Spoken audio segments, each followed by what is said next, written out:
नमस्कार, मेरा नाम है सुरेंद्र कुमार और आप सभी का एक बार पुनः दक्षिणा ई क्लासरूम में बहुत बहुत स्वागत।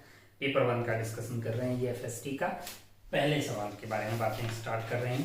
पहले सवाल में क्या है कि एक स्मूथ पुली है जिसका मास एम नॉट, यानी स्मूथ है, फ्रिक्शन नहीं है। फ्रिक्शन नहीं है तो भैया ये रोप और ये रोप में दोनों में टेंशन सेम रहेगी। ये रोप यहाँ से जा रही है और दो मास कनेक्टेड हैं M1 और M2, और सौभाग्य से इनका मास भी M0 के बराबर है, यानी M1, M2 और M0 सबका मास सवाल में 1 kg दिया हुआ है और इसको रिलीज किया गया है। आपसे इसकी एक्सेलरेशन पूछिए, तो हमने इसकी एक्सेलरेशन को A0 मान लिया है, इसकी एक्सेलरेशन को A1 मान लिया और इसकी एक्सेलरेशन को ऊपर की तरफ A2 मान लिया। पॉइंट मेथड यूज किया और A1, A2 और A0 के बीच में रिलेशनशिप कंस्ट्रेंट रिलेशन से निकाल ली। तो इसके लिए लिखेंगे कि लेंथ को बढ़ा रहा है A1 प्लस का आ जाएगा, ये रुके हुए हैं 0 0, ये लेंथ को घटा रहा है तो minus A0, similarly minus A0 0 0, और ये लेंथ को कम कर रहा है minus A2 is equal to 0। तो 2A0 is equal to A1 minus A2, एक रिश्ता अपने को यहाँ से आता हुआ दिखाई दे रहा है। जैसे भी आपने कंस्ट्रेंट रिलेशन पढ़ा है वहां से आप तीनों एक्सेलरेशन के बीच का रिलेशनशिप निकाल लीजिए। फिर क्या कीजिए कि अगर इसका एबीडी बनाए तो T और T 2T लग रहा है, तो 2T must be equal to mass into acceleration, M0 into A0 हो जाएगा।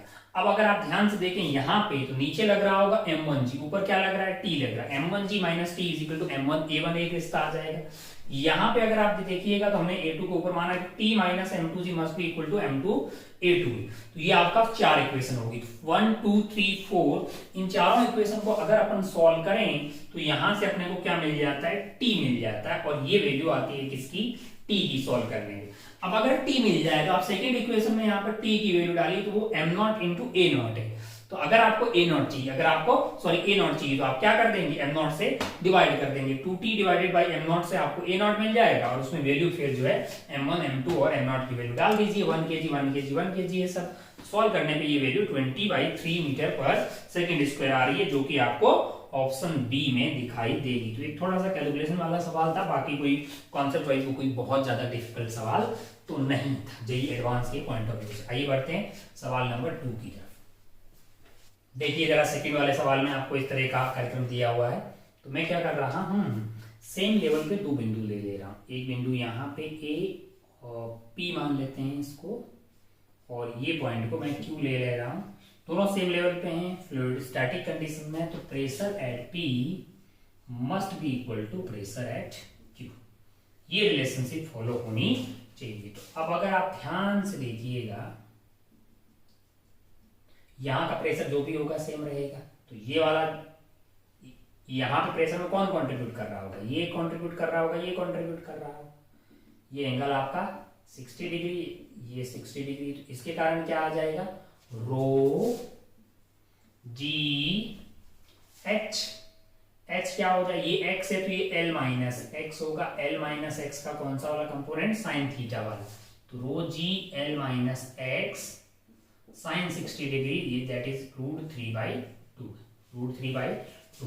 प्लस आ जाएगा आपका रो, और ये रो की कितना हो जाएगा 3 रो जी, और ये वाली हाइट क्या होगी, x साइन 60 डिग्री, यानी कि x into √3/2, that must be equal to.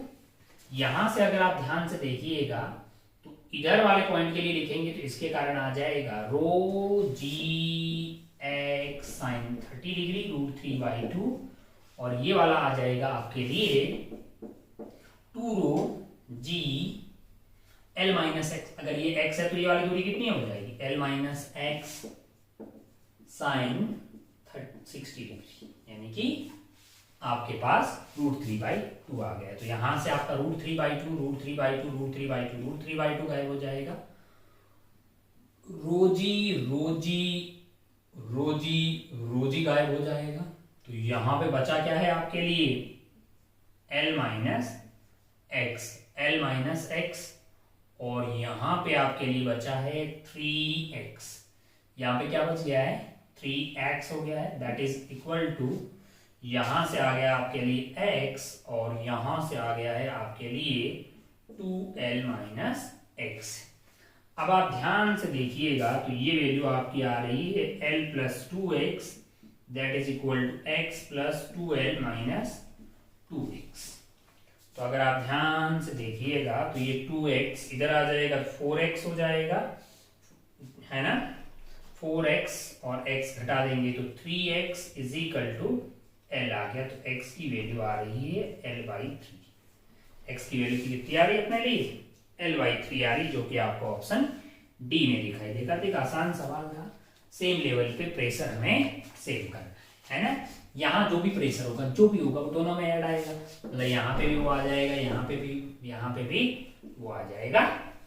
तो अपने को 2 पॉइंट लेने थे, तो सेम लेवल पे और उनको प्रेशर इक्वेट कर देना था। तो एक आसान सवाल था। आइए आगे बढ़ते हैं सवाल नंबर 3 की तरफ। बढ़ते हैं थर्ड वाले सवाल पे। 1 मोल है, N की वैल्यू 1 है और ऑक्सीजन है यानी F की वैल्यू 5 है। Undergoes a process in which C जो है वो आपको ये दी हुई है कि C is equal to alpha T, है ना। हम जानते हैं फर्स्ट लॉ से कि NCDT must be equal to NCVDT plus PdV, यानी कि W छोटा सा वर्क डन dW, है ना। तो अगर आप ध्यान से देखिएगा तो C की वैल्यू यहां से क्या हो जाएगी, CV NDT से डिवाइड कर दे रहे हैं, और ये वाला अपना क्या हो जाएगा, dW डिवाइडेड बाई NDT। अब आप ध्यान से देखिएगा तो C आपको क्या दिया हुआ है, C आपको दिया हुआ है अल्फा टी दिया हुआ, क्या दिया हुआ है, अल्फा टी दिया हुआ है। मैंने कहा ठीक है भाई साहब, ये अल्फा टी हो गया। CV की वैल्यू क्या होती है, मैंने कहा F/2 into are, F/2 into are हो गई है, जो कि क्या है dW डिवाइडेड बाई मोल है ना। इसको इधर ले आए तो माइनस कर दीजिए, dW divided by mole into dt आ गया। अब मुझे क्या निकालना है, मुझे वर्क डन निकालना है और टेम्परेचर कितना चेंज है ये पूछा गया है। तो dW की जगह W, इसको इंटीग्रेट कर दीजिए और alpha T minus 5/2 into R dt का इंटीग्रेशन, और टेम्परेचर कहां से कहां तक जा रहा है, टेम्परेचर आपका T0 से लेके 2T0 तक जा रहा है। तो ये वैल्यू आपके लिए क्या हो जाएगी, alpha T²/2, alpha T²/2। Limit कहां से कहां तक, T0 से लेके 2T0, और ये वैल्यू है आपकी 5r/2 dt का इंटीग्रेशन t, यानी कि 2T0 minus T0 is basically T0। तो यहां से ये वैल्यू आपके लिए W की क्या आ रही है, अल्फा/2 4T0 का स्क्वायर माइनस T0 का स्क्वायर इज 3T0 का स्क्वायर माइनस 5r/2 T0। तो अगर आप ध्यान से देखें तो यहां से T0/2 कॉमन आ जाएगा, आ रहा है। तो बचा क्या है आपके पास यहाँ पे, 3 alpha T0 minus 5r, 3 alpha T0 minus 5r into T0/2। इतना आपको वर्क डन आता हुआ दिखाई देगा, जो कि आपको कौन से ऑप्शन में दिखाई दे रहा है, ऑप्शन नंबर सी में दिखाई दे रहा है। तो थर्ड का आंसर आपका क्या हो गया है, सी हो गया है। आइए आगे बढ़ते हैं सवाल नंबर 4th वाला सवाल वैसे बहुत सस्ता है कि ये सब कैलकुलेशन करने की जरूरत भी नहीं है। कि अगर ये वोल्टमीटर आइडियल होता तो इसका रेजिस्टेंस कितना होता, इन्फिनिटी, इसमें कोई करंट नहीं जाता, सारा का सारा करंट इसमें जाता और वो करंट इनटू R1 उसकी रीडिंग होती। अब अगर ये नॉन आइडियल होगा तो इसमें कुछ रेजिस्टेंस होगा, करंट उधर जाएगा, इधर उससे कुछ कम जाएगा, मतलब I माइनस समथिंग कुछ जाएगा, मतलब I1 इंटू R1 अब रीडिंग आएगी। तो ऑब्वियसली जब इसमें करंट कम हो जाएगा तो इंटू R1 वाली रीडिंग कम हो जाएगी, तो वोल्टमीटर की रीडिंग क्या हो जाएगी, कम हो जाएगी। भाई इसमें जाने वाला करंट इंटू R1 ही तो रीडिंग आएगी। इसका रेजिस्टेंस जब इन्फिनिटी होगा, जब ये आइडियल होगा तो पूरा करंट इसमें जाएगा। अब जब ये रियल होगा तो कुछ रेजिस्टेंस होगा तो कुछ उधर चला जाएगा, तो इसमें कम जाएगा। वो कम इंटू R1 की वैल्यू पुराने वाले I इंटू R1 से तो कम ही होगी ना, तो इसकी रीडिंग कम हो जाएगी। सस्ता था कि voltmeter reading is lesser than, मतलब E R1 divided by R1 plus R2 तब होती जब ये आइडियल होता। जब ये आइडियल होता तो भाई साहब क्या होता, टोटल इसमें करंट बह रहा होता E divided by R1 plus R2, E divided by R1 plus R2 into R1 करते तो यहाँ की रीडिंग आती, वो है कि नहीं यार। तो बड़ा ही सस्ता, मतलब कोई कैलकुलेशन भी करने की जरूरत नहीं है, आपका आंसर क्या आ जाता, ए आ जाता। बाकी आप निकाल सकते हैं, कुछ भी निकाल सकते हैं, जैसे आप इसको आरवी मान लिया, ये दोनों पैरेलल हो गए तो आप आई निकाल सकते हैं। फिर आप इसमें कितना करंट जाएगा वो I1 निकाल सकते हैं, क्योंकि वो RV upon R1 plus R2 आएगा। I1 की वैल्यू डाल दीजिए और प्रूव कर दिया मैंने कि वो जो है E r1/r1 + r2 से कम है। तो इस तरह से आपका मतलब जो है आंसर ए आ जाएगा। और बाकी ammeter reading is lesser than this, ammeter की रीडिंग क्या आ रही है आई, वो आप यहाँ पे ध्यान से देख ली, सारी बातें बाकी देखी जा सकती है। खैर तो एक सस्ता सा सवाल था, ऑप्शन ए पर तो टक से आंसर आ जाता और आप आगे बढ़ जाते हैं। आगे बढ़ते हैं सवाल नंबर 5 की तरफ। देखिए जरा यहाँ पे ध्यान से, यहाँ पे अपना एक पार्टिकल है जो कि इंसेक्ट है, इस पे बैठा हुआ और ये HHM कर रहा है ऐसे, तो उसकी इमेज यहाँ पे ऐसे बने। किसी भी टाइम पे अगर मान लो इसकी रफ्तार v ऐसी होगी तो इमेज की रफ्तार v इधर होगी, है ना, ये तो लॉजिकल है। मतलब अब ये रफ्तार मैक्सिमम होगी तभी ये वाली रफ्तार मैक्सिमम होगी, और ये रफ्तार मैक्सिमम होगी ओमेगा इंटू ए, क्योंकि ये क्या कर रहा है HHM कर रहा है, तो इसकी भी मैक्सिमम क्या हो जाएगी ओमेगा इंटू ए, है कि नहीं यार। तो इसके रेस्पेक्ट में यहाँ पे बैठे हुए मतलब इमेज के ऊपर अगर आप बैठे होंगे तो आप क्या करिएगा, इसको ओमेगा ए इधर की तरफ है, अपना ओमेगा ए उल्टा कर को इसको इधर देंगे, तो मैक्सिमम रफ्तार क्या हो जाएगी √2 टाइम ऑफ ओमेगा इंटू ए। अब आप ध्यान से देखिएगा तो √2 इंटू ए, ओमेगा आपका क्या होता है √k/m। तो आप ध्यान से देख लीजिए कि भाई a √2 √k/m कहाँ है। अरे भाई ये तो जानते हैं ना कि f -kx के फॉर्मेट में जाएगा, और k acceleration is -k/m x है, जो कि -ओमेगा² x है। तो ओमेगा की वैल्यू यहाँ से k/m का रूट आ गया। तो ये आपके लिए अगर मैक्सिमम रिलेटिव वेलोसिटी हो गई है, मतलब स्पीड होगी किसके रिस्पेक्ट में, यहाँ पे बैठे हुए आदमी के रिस्पेक्ट में, इस वाले इंसेक्ट की। तो एक सस्ता सवाल था। आइए आगे बढ़ते हैं सवाल नंबर 6 की तरफ।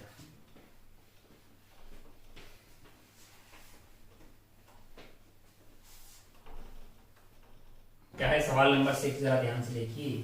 सवाल number 6, an electron with de Broglie wavelength lambda falls, मतलब एक इलेक्ट्रॉन है उसकी डी ब्रोगली वेवलेंथ क्या है लैम्डा है, वो टारगेट एक्सरे ट्यूब पे फॉल कर रहा है। द कट ऑफ, अच्छा डी ब्रोगली वेवलेंथ अगर इसकी लैम्डा है तो इसका मतलब क्या है कि इसकी एनर्जी क्या होगी hc/लैम्डा, है ना।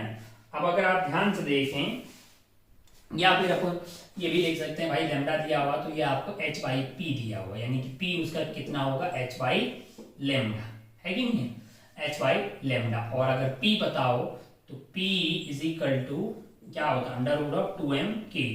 तो यहां से काइनेटिक एनर्जी क्या क्या पता लग जाएगी, p²/2m is basically kinetic energy. इतनी काइनेटिक एनर्जी है ना, काइनेटिक एनर्जी हो जाएगी इसकी p² is h² λ² divided by 2m। इतना आपके पास क्या आ गया है, इतना काइनेटिक एनर्जी आ गया है उसके पास। अब अगर आप ध्यान से देखिएगा the cut off wavelength of the emitted X-ray. अब आप ध्यान से देखिए, अगर ये पूरी की पूरी काइनेटिक एनर्जी किसमें तब्दील हो जाए, एक्सरे में तब्दील हो जाती है, तब आपको मिनिमम लैम्डा मिलता है, और उसी को आप प्यार से क्या बोलते हैं, कट ऑफ वेवलेंथ बोलते हैं। अगर आप इसको क्या बोल दीजिएगा hc/λ0।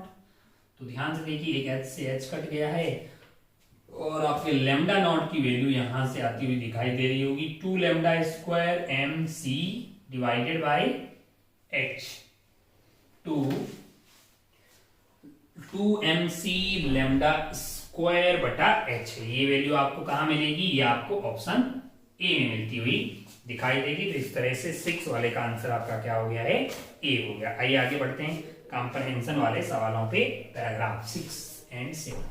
देखिए तो यहाँ पे क्या हो रहा है कि ये भाई साहब की जो रिवर की रफ्तार है वो y के साथ वेरी कर रही है, और μ0 यहाँ पे रिलेटिव रफ्तार है, और इनको क्या करना है, इनको इधर की तरफ जाना है। कहाँ पे जाना है, अगर आप ध्यान से देखें O से इसको B पॉइंट की तरफ जाना है। तो ये निकलेगा कहीं यहाँ से स्टिल वाटर में, यानी कि ये जो μ0 है वो क्या है, velocity of man with respect to, आपको दिया हुआ है कि भाई विद रिस्पेक्ट टू वाटर, यानी ये दिया हुआ है the time taken by man to reach point A, यानी कि वो उसको जाना कहाँ पे, बी पे ही जाना है ना। अब आप ध्यान से देखिए तो कितना टाइम लगेगा, वो तो इस बात पे डिपेंड करेगा कि भाई साहब यहाँ पे अगर आप ध्यान से देखिए, यहां से मैं y ऊपर चला गया है ना, उसमें थोड़ा सा ऊपर चला गया भाई साहब dy, इस dy को चलने में कितना टाइम लगा वो मेरे लिए इंपॉर्टेंट है। मान लो कि इस dy को चलने में मुझे टाइम लगा dt, लगा नहीं लगा, अगर dt लगा तो उतने टाइम में मतलब जो है फिर मैं इंटीग्रेट कर दूंगा। तो अगर आप ध्यान से मान लो कि ये एंगल आपका थीटा है, मान लो कि ये एंगल आपका क्या है, थीटा है, तो μ0 cos थीटा जो है क्योंकि ये वाली वेलोसिटी तो मेरी म्यू नॉट कॉस थीटा होगी। तो ये dt dy डिस्टेंस को कवर करने में मुझे टाइम कितना लगा dt, और उसको मैं लिख सकता हूं mu naught cos theta, mu not cos theta. और ये टाइम क्या आ रहा है मेरे लिए, ये टाइम मेरे लिए dt आ रहा है। दूसरा जो यहाँ वाला इधर वाला जो कंपोनेंट होगा mu naught sine theta, mu naught sine theta is equal to velocity of river है। और यहां पे अगर आप जाएंगे तो वेलोसिटी ऑफ रिवर मेरे लिए क्या हो जाएगा, mu naught y divided by D, y height पे उसकी वैल्यू y हो जाएगी। तो अगर आप ध्यान से देखें म्यू नॉट से म्यू नॉट कट जाएगा, तो साइन थीटा की वैल्यू मेरे लिए क्या आ रही है यहाँ पे y बाई डी आ रही है ना। तो अगर आप ध्यान से देखें तो ये वाली वैल्यू हो जाएगी D square minus Y square. तो अगर आप ध्यान से देखें तो यहां से dy divided by mu naught, और कोस थीटा को क्या लिख सकता हूं मैं, कोस थीटा को मैं लिख सकता हूं ये डिवाइडेड बाई, यानी कि d square minus Y square divided by d, ये मेरा कोस थीटा आ गया। तो mu naught into cos theta into d y आ गया, ये dt। अगर मुझे टोटल टाइम चाहिए तो फिर मैं 0 से लेके टाइम t तक चला जाऊंगा, तो y की वैल्यू 0 से लेके कहां पहुंच जाएगी, d के बराबर पहुंच जाएगी। तो अगर आप ध्यान से देखिएगा तो d divided by mu naught, ये तो कांस्टेंट है, और यहां पे आपके पास बचा है integration dy under root of D square minus Y square, और ये कहां से कहां तक जा रहा है, 0 से लेके d तक जा रहा है। अब इसको कैसे इंटीग्रेट कर पाइएगा आप, ये तो आप अभी जाने, मतलब कोई बहुत याद हो कि formula d by mu naught, ये वैल्यू आ जाएगी आपकी sine inverse of y by D, है ना। फार्मूला याद होगा तभी कर पाइएगा। तो 0 से लेके d तक, तो ये वैल्यू आपकी आ रही है d by mu naught, sine inverse के अंदर आप d डाल देंगे तो साइन इनवर्स ऑफ 1 आ जाएगा, जो कि आ जाएगा पाई बाई 2, माइनस ये वैल्यू 0 होगी तो साइन 0। तो हमको यहाँ पे लगता है कि भैया आपका आंसर जो है वो यहाँ पे आने वाला है pi d divided by 2 mu naught, pi d divided by 2 mu naught, pi d divided by 2 mu naught जो है ये वैल्यू आपको आंसर के हिसाब से देखा जाए तो 2 म्यू नॉट, यानी ऑप्शन सी में दिखाई देगी। आप इसको करके आगे बढ़ सकते थे। 8वां सवाल है minimum time taken by man to cross the river. भैया अगर आदमी को मिनिमम टाइम में इस रिवर को क्रॉस करना है, 8वें सवाल में मिनिमम चाहिए, तो वो अपनी पूरी की पूरी रफ्तार जो म्यू नॉट है वो इधर ही लगा देगा। हालांकि वो पहुंचेगा कहीं यहाँ पे, ये बात अलग है, लेकिन टाइम मिनिमम आएगा। तो टाइम मिनिमम चाहिए तो अपनी पूरी रफ्तार जो है म्यू नॉट जो है, मतलब velocity with respect to river है, वो पूरी की पूरी उधर ही लगा देगा। तो क्या पूछा है, तो दूरी कितनी है, d है, तो यहाँ पर टाइम इसको क्या लग जाएगा, d divided by mu naught, ये मिनिमम टाइम होगा। लेकिन हाँ इस केस में वो b पे नहीं पहुंचेगा, यहाँ पे ड्रिफ्ट होके कुछ दूरी पे आ जाएगा, है ना, कुछ ड्रिफ्ट हो जाएगा इसका। तो बड़ा ही सस्ता सा है, d divided by mu naught आपको जो है ऑप्शन ए में दिखाई देगा, ऑप्शन ए में दिखाई देगा। मिनिमम टाइम इतना लगेगा जिससे कि आप क्रॉस कर पाएंगे। आइए आगे बढ़ते हैं सवाल नंबर 8 के बाद में सवाल नंबर 9 एंड 10। ध्यान से देखिए, यहाँ पे एक रॉड है जिसका मास 3 kg है और जो हिंज कर रखी है पॉइंट P पे, ये वाला पॉइंट P है, इसका मास 3 kg है, लेंथ आपको 2 मीटर दिया हुआ है और मास आपको 3 kg दिया हुआ है, और इसमें करंट बह रहा है कि कितना 13 एम्पियर का, और वो क्या रहा है कि वो इक्विलिब्रियम में है। D की वैल्यू भी सवाल में आपको 0.68 दी हुई है, और ये जो K है स्प्रिंग का, इसकी वैल्यू 8 न्यूटन मीटर आपको दिया हुआ है। ठीक है, अब आपसे पूछा है कि when rod is in equilibrium, जब रॉड इक्विलिब्रियम में है तो which of the following is या आर करेक्ट है। अब आप ध्यान से देखिए, रॉड अगर इक्विलिब्रियम में होगी तो इस पे लगने वाला नेट फोर्स क्या होगा, 0 होगा। तो इसके ऊपर इधर की तरफ क्या लग रहा होगा, अगर आप ध्यान से देखें आई डीएल क्रॉस बी, इस डायरेक्शन में आई डीएल क्रॉस बी, इस डायरेक्शन में क्या लग रहा होगा आपके लिए एक फोर्स F लग रहा होगा। ये कौन लगा रहा होगा, ये फोर्स कौन लगा रहा होगा, ये मैग्नेटिक, मतलब जो है इस करंट के कारण मैग्नेटिक फील्ड इस पे लगा रहा होगा।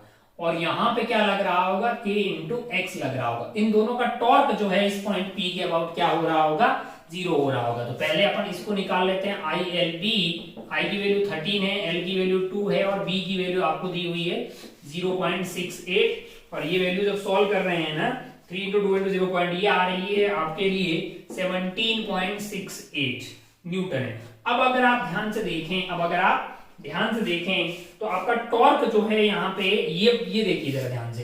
अब ये फोर्स सब जगह लग रहा है, हम इसको, ये 2 मीटर की लेंथ है तो इसको कहाँ मान ले रहे हैं, टॉर्क के लिए सेंटर ऑफ मास पे मान ले रहे हैं। अब सेंटर ऑफ मास पे मान लिया है तो अब ध्यान से देखिएगा, टॉर्क लिखना है हमें, तो इस kx का टॉर्क, kx क्या है, इलोंगेशन है, तो 8 इंटू एक्स, kx आ गया आपके लिए, और उसका टॉर्क क्या हो जाएगा, ये परपेंडिकुलर दूरी हो जाएगी, मतलब 8kx इंटू ये परपेंडिकुलर दूरी। पर परपेंडिकुलर दूरी क्या होगी, ये एंगल अगर आपका 53 है तो ये एंगल आपका 53 आ गया, और ये हो जाएगा 2 sin 53 डिग्री, 2 sin 53 डिग्री। ये लेंथ आपका क्या है, 2 मीटर है, और सामने वाला हो जाएगा 2 sin 53 डिग्री, और that must be equal to, इसका टॉर्क कितना आ रहा है, मैंने कहा ये f है, और परपेंडिकुलर दूरी आपके लिए मतलब आ गई 17.68 इंटू परपेंडिकुलर दूरी आपके लिए कितनी हो जाएगी, 1 मीटर हो जाएगी। तो यहां ध्यान से आप देखिएगा, ये आपका हो गया है 16x इंटू साइन 53 यानी 4/5 इज इक्वल टू 17.68, तो x की वैल्यू आएगी 17.68 इंटू 5 डिवाइडेड बाई 4 इंटू 16 है, 4 इंटू 16 है। तो अब अगर आप ध्यान से देखिएगा तो ये वैल्यू आपको सॉल्व करने पे कितनी आ रही है, स्प्रिंग का इलोंगेशन आ रहा है, मतलब जब आप fs इंटू 2 साइन 53 डिग्री इसको जब सॉल्व कर रहे हैं तो ये वैल्यू आपकी शायद 1.38 आ रही है, क्या आ रही है, 1.38 आ रही है, ठीक है ना। अगर आप ध्यान से देखिएगा कैलकुलेशन तो आप कर ही सकते हैं। अब आप ध्यान से देखिए 1.38 आ गई। आपसे क्या पूछा गया, एक और पूछा कि energy stored in the spring. अरे भैया एनर्जी स्टोर्ड क्या होगा, हाफ kx स्क्वायर होगा। तेरे को सवाल में k दिया हुआ 8 और x की वैल्यू मान लो कि ये आ रही 1.38, स्क्वायर कर ले यार, हाफ kx स्क्वायर की वैल्यू जो है ना वो आ रही है, हाँ ये वैल्यू 7.6 जूल आ रही, कितनी आ रही, 7.6 जूल। अब अपन अगर ध्यान से देखें तो हमसे पूछा है कि when rod is in equilibrium which of the following is are correct है, the torque due to magnetic field on rod is 17.61, मतलब बिल्कुल सही है, फर्स्ट सही है। When the rod is in equilibrium spring is stretched by, okay elongation सही है। Energy stored in spring is 16 joule, मैंने कहा गलत है third. Net force on rod in equilibrium is 0, मैंने कहा ये होगा बाकी हिंज मैनेज कर लेगा, नेट फोर्स 0 होगा। तो आंसर आपका ए बी एंड डी यहाँ पे आता हुआ दिखाई दे रहा है, कौन से वाले में, 11 वाले में, सी गलत है सिर्फ, है ना, सॉरी 9 वाले में, 9 वाले में, है ना। और अगर आप ध्यान से देखिए 10th वाला, तो if the current on the rod is increase slightly, अब आप करंट बढ़ा दोगे तो ILB से ये वाला फोर्स बढ़ जाएगा, तो magnetic force on rod increases, बिल्कुल सही जवाब है 10वें में, ए बिल्कुल सही है, बढ़ेगा ना भाई, अब जब आई बढ़ा दोगे L और B सही नहीं है तो बढ़ेगा। Torque on the rod due to magnetic force, अरे भाई ये इनटू परपेंडिकुलर दूरी, जब फोर्स बढ़ जाएगा तो टॉर्क भी बढ़ जाएगा, बिल्कुल सही बात है। बोल रहा है इलोंगेशन इन स्प्रिंग डिक्रीज, अबे और इलोंगेशन आएगा, अब इसका टॉर्क बढ़ेगा, इसका भी तो बढ़ाना है ना, तो गलत बात है, इंक्रीज डिक्रीज थोड़ी होगा, इंक्रीज होना चाहिए। Energy stored in spring remain same नहीं रहेगी लाला, जब इलोंगेशन हो जाएगा तो और बढ़ जाएगी, तो ये गलत, ये भी इसका गलत हो गया, तो आंसर आपका क्या हो जाएगा, ए एंड बी हो जाएगा। तो एक सस्ता सवाल था। आइए आगे बढ़ते हैं नेक्स्ट सेक्शन 3 पे, जो कि है मल्टीपल करेक्ट टाइप का, इसका सवाल नंबर 11। उड़ जा जल्दी जल्दी।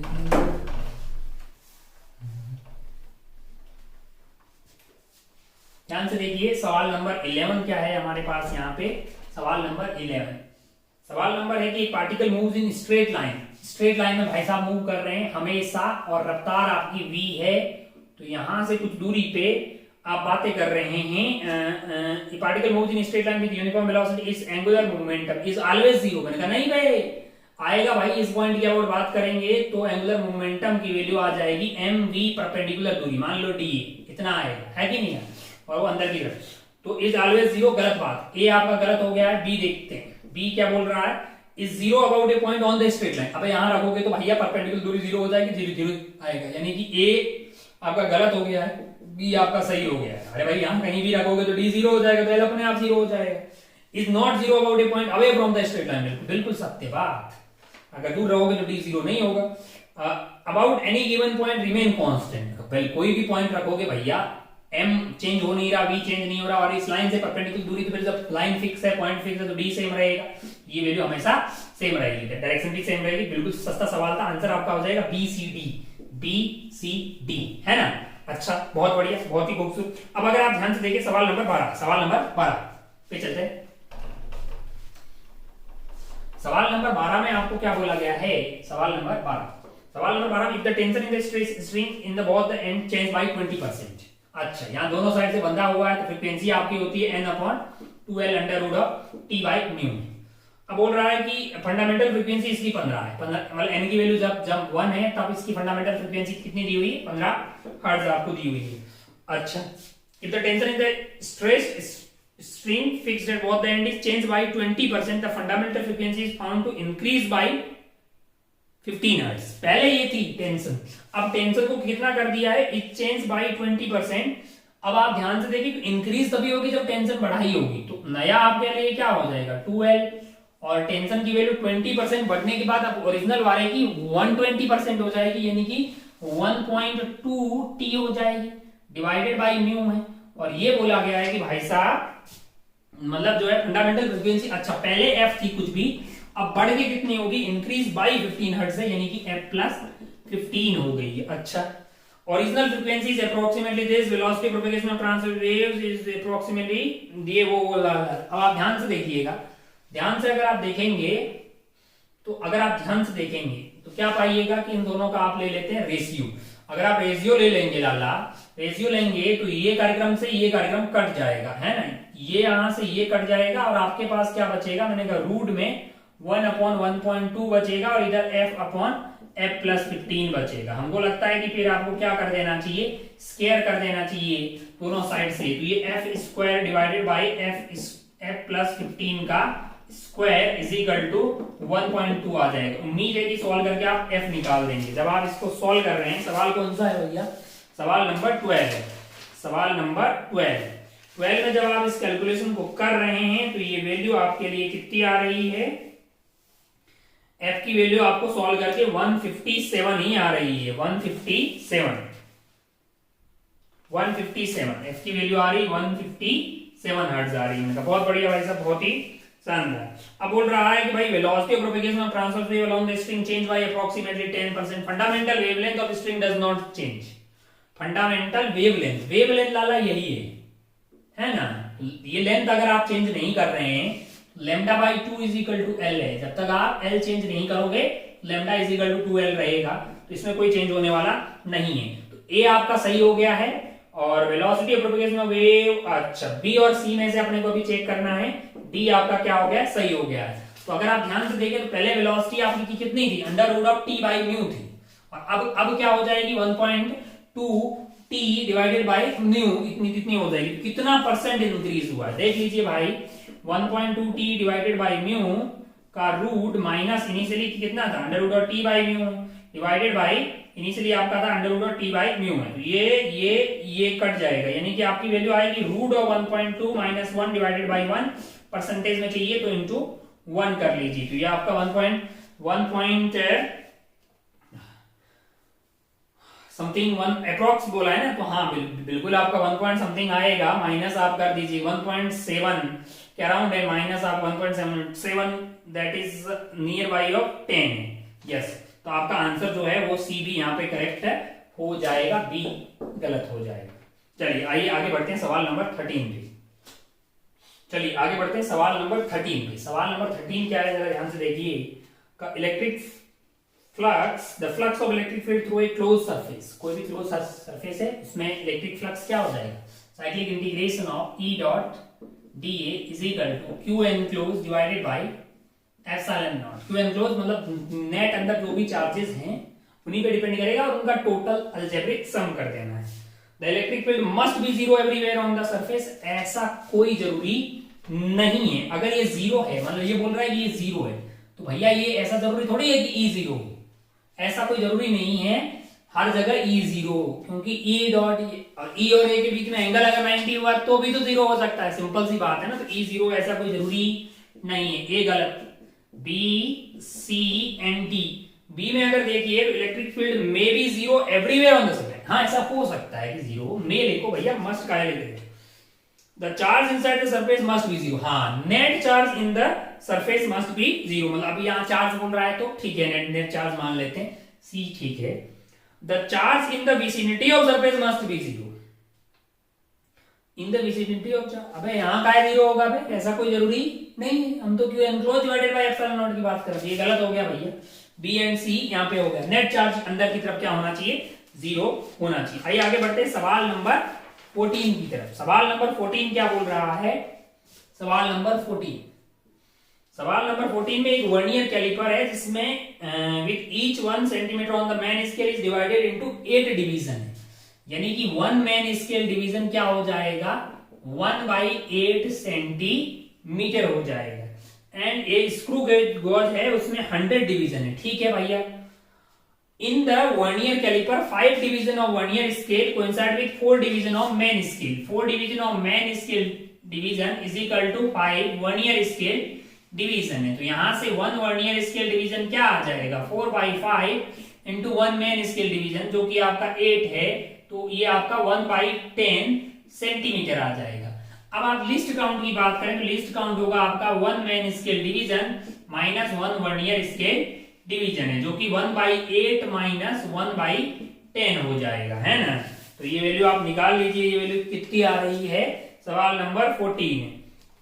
1/8 माइनस, ये सेंटीमीटर की बात करती है, वैल्यू सॉल्व करने पे 1/40 आ रही है सेंटीमीटर में, और इसको अपन 0.25 mm भी लिख सकते हैं। बहुत बढ़िया, बहुत शानदार, लिस्ट काउंट आ गया।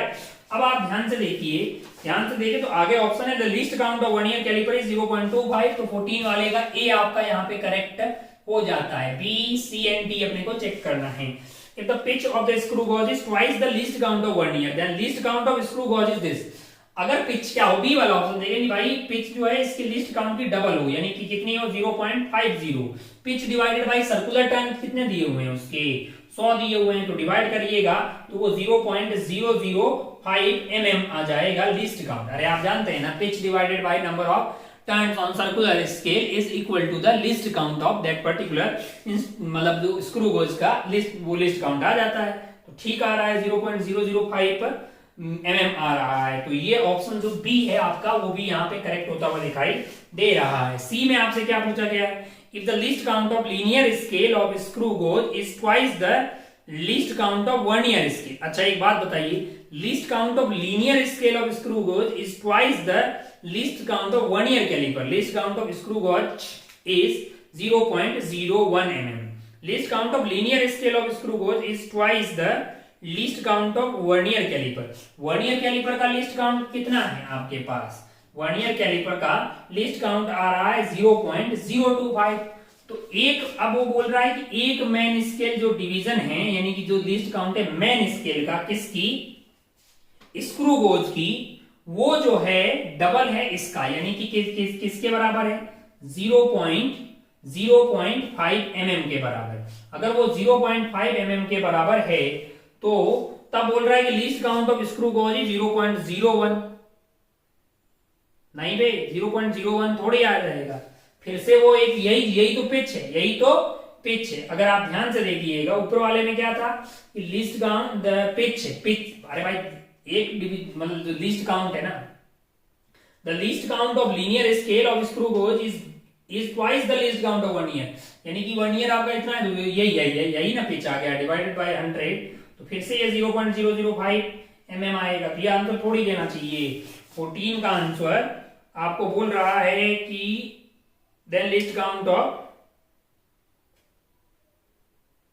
सी आंसर है जी। अरे if the least count of linear scale of screw gauge is twice the least count of vernier caliper then least count of screw gauge is 0.005। हाँ यही आता हुआ आपको दिखाई देगा। मतलब if the least count of linear scale of screw gauge is twice the least count of vernier है, 1 year में आप मतलब इससे जो मिनिमम पॉसिबल मेजर कर सकते हो वो आपका 0.5 है ना। तो वही तो आपका लिस्ट काउंट जो है वही ना एक पिच हो गया है, तो पिच डिवाइडेड बाय 100 करिएगा तो डी आपका इसका आंसर आ जाएगा। तो 14 का आंसर सी गलत और डी करेक्ट हो गया है। इस तरह से आप 14 के बाद आगे बढ़ते हैं सवाल नंबर 15 की तरफ।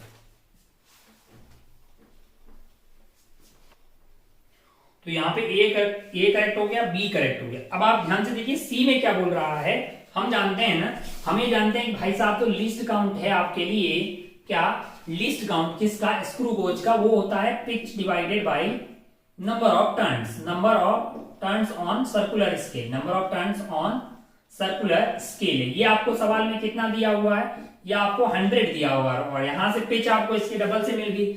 और दूसरा क्या है कि पिच जो है वो आपकी डबल होती है किसके, लीस्ट काउंट की, है ना, है कि नहीं यार। ये वर्नियर कैलिपर के केस में जो जो मतलब जो लीस्ट काउंट है, लीस्ट काउंट जो है ना, लीस्ट काउंट क्या होगा, 2 डिवाइडेड बाई 2, वो एवरेज ले लेते हैं, तो पिच आपकी क्या हो जाएगी, पिच 2 डिवीजन के बीच की दूरी हो जाएगी, जो कि लीस्ट काउंट का डबल होती है। अब आप ध्यान से देखिएगा, तो ऑप्शन सी में बोल रहा है कि if the least count of linear scale of screw gauge is twice the least count of vernier scale, मतलब जो लीस्ट काउंट है भाई का, यानी स्क्रू गोज का, वो खुद ही क्या है, डबल है, किसका, 0.25 का, then we have to divide this divided by 100 है, मतलब यहां से अपने को क्या मिल जाएगा, स्क्रू गोज का लीस्ट काउंट। अब जानते हैं पिच, देखो किसी भी इंस्ट्रूमेंट का मिनिमम जो मेजर कर सकते हैं 2 डिवीजन की बीच की दूरी, वही तो आपका क्या हो गया, पिच हो गया। और लीस्ट काउंट तो फिर उसका आधा बोलेंगे, है ना।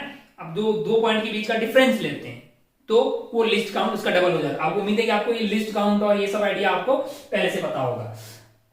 मतलब आपकी 2 डिवीजन के बीच की दूरी जो है उसको आपने 100 में तोड़ा है, तो लिस्ट काउंट तो ये जो 2 डिवीजन के बीच में जो मिनिमम मेजर कर सकते हैं उसका आधा ले लेते हैं ना अपन। तो यहां अगर आप ध्यान से देखें तो लिस्ट काउंट इंटू 2 जो है ये आपका पिच आ गया, और इस पिच को कितने पार्ट में तोड़ा गया, 100 में तोड़ा गया है। तो ये आपका वैल्यू कितना आ गया, यहां से ये 4 आ गया, ये 25 आ गया, तो इसको डिवाइड करिएगा 25 को, तो आंसर आपका 0.01 mm आपको आता हुआ दिखाई देगा। सारा कार्यक्रम mm में था, तो इस तरह से आपका ऑप्शन जो सी है वो भी यहाँ पे करेक्ट हो जाता है। और ऑप्शन सी अगर करेक्ट हो गया है तो फिर ऑप्शन डी जो है वो रॉन्ग होगा, क्योंकि वही बात बोल रहा है लेकिन वो 0.005 बोल रहा है, तो ऑप्शन सी करेक्ट होने के बाद में ऑप्शन डी जो है आपका गलत हो गया। तो इस तरह से यहाँ पे 14 सवाल हो गए। आइए आगे बढ़ते हैं न्यूमेरिकल वैल्यू टाइप सवाल, जो कि है सवाल नंबर 15। बढ़ते हैं सवाल नंबर 15 पे। A tank is filled with water. भाई साहब यहाँ पे अपने पास एक टैंक है जो कि किससे भरा हुआ है, पानी से भरा हुआ है। कितनी हाइट तक भरा हुआ है, 1 मीटर की हाइट तक भरा हुआ है। और यहाँ पे एक होल बना रखा है, और यहाँ से पानी बाहर निकल के कहाँ जा रहा है, एच मतलब रेंज जो है उसकी आपको 1 मीटर दी हुई है। ठीक है भाई साहब, बहुत बढ़िया। मान लीजिए कि ये वाली हाइट क्या है आपके लिए, ये h है, तो पानी यहाँ पे बाहर कैसे निकला होगा, अंडर रूट ऑफ 2gh की रफ्तार से, है ना। तो ये अगर h होगी तो ये वाली क्या हो जाएगी, 1 माइनस h हो जाएगी। टाइम ऑफ फ्लाइट क्या होगा, 1 minus h is equal to y axis में लगा देते हैं, h is equal to ut plus half a t square, half a t square. यहाँ से टाइम ऑफ फ्लाइट क्या आ जाएगा, 1 minus h divide by G का रूट, है कि नहीं। हाँ भाई साहब, तो ये आपका टाइम ऑफ फ्लाइट आ गया। अब आप इस रफ्तार से इस टाइम ऑफ फ्लाइट को मल्टीप्लाई करोगे तो 1 मीटर का रेंज आना चाहिए। तो under root of 2gh into 1 minus h by g is equal to 1 metre. Root g से रूट जी कट जाएगा, 2 इंटू 2 आपका 2 हो गया है, और ये क्या रह गया है आपके पास, h into 1 minus h is equal to 1। Square कर देते हैं दोनों side, h into 1 minus h is equal to 1/4 is equal to 1/4। तो यहाँ से क्या आ रहा है अपने पास, h minus h square is equal to 1/4 है ना। तो h square minus h square minus h plus 1/4 is equal to 0। तो h की वैल्यू यहाँ से क्या आ जाएगी,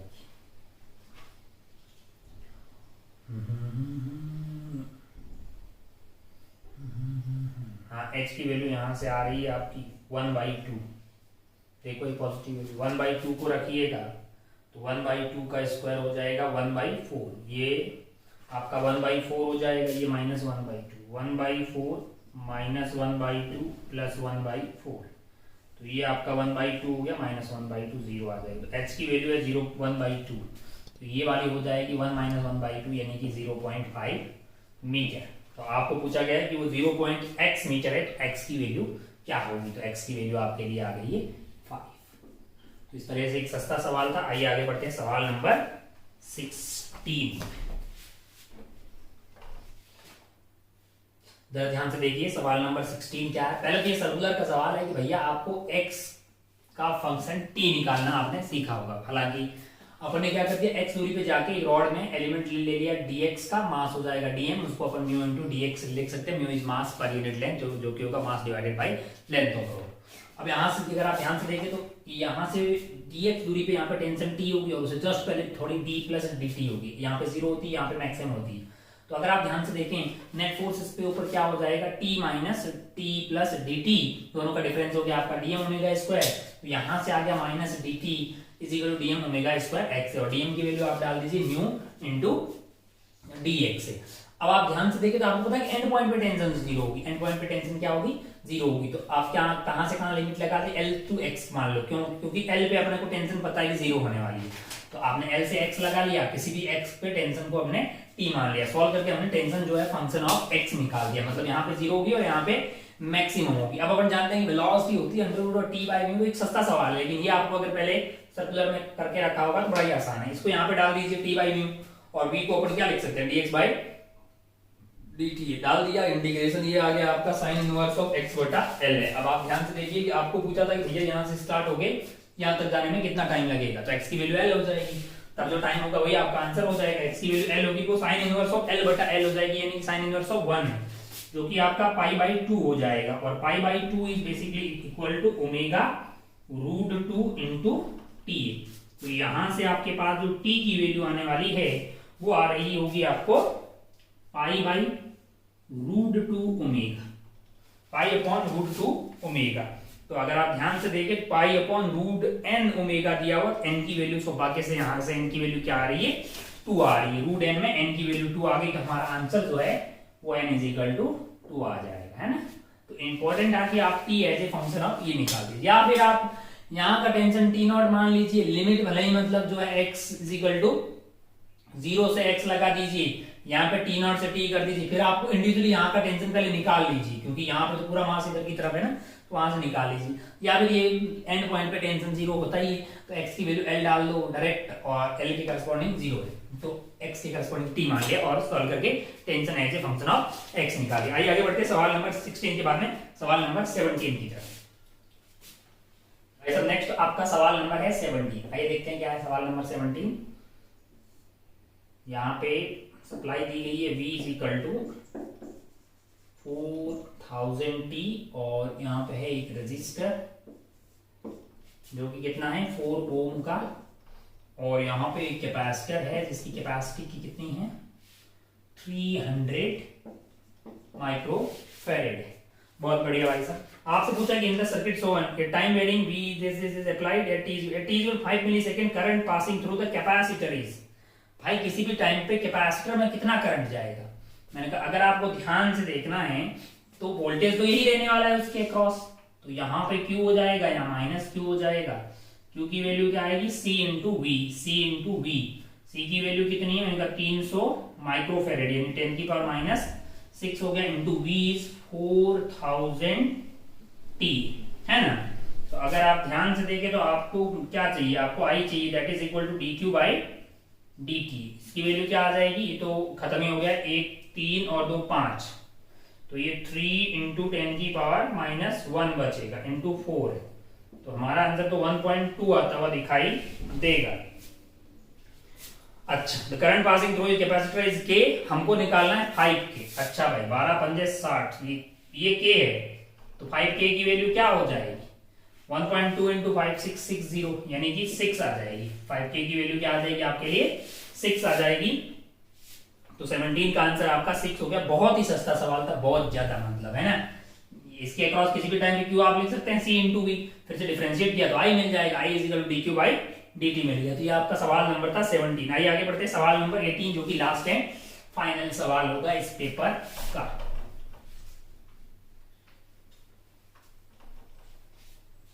सवाल नंबर 18।